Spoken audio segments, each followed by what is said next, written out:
ఈ ప్రెస్ మీట్కి మంత్రివర్యులు కూడా రావాల్సింది ఉంది.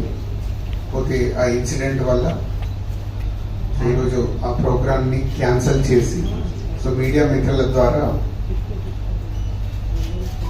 14th రోజు జరగబోతున్న ఈ Telangana Gaddar film awards 14 years తర్వాత ఈ రాష్ట్రం ప్రభుత్వం ఈ కార్యక్రమాన్ని పెట్టడం, దాన్ని విజయవంతం చేయాల్సిన రెస్పాన్సిబిలిటీ ఎఫ్టీసీతో పాటు ఫిలిం ఇండస్ట్రీ అండ్ మీడియా. ఆ రోజు కార్యక్రమాన్ని ఐఎన్పిఆర్ ద్వారా ఆల్ ఛానల్స్కి లైవ్ ఇవ్వడం జరుగుతుంది.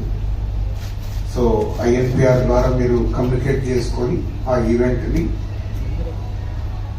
వరల్డ్ వైడ్గా ఉండే తెలుగు ప్రేక్షకులు, అలాగే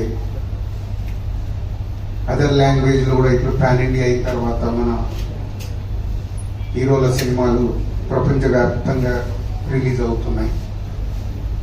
కాబట్టి ఈ ఈవెంట్ అందరికీ రీచ్ అయ్యేలాగా మీ వంతుగా లైవ్ ప్రోగ్రామ్ని కండక్ట్ చేయాలని ఎఫ్టీసీ ద్వారా కోరుచున్నాం.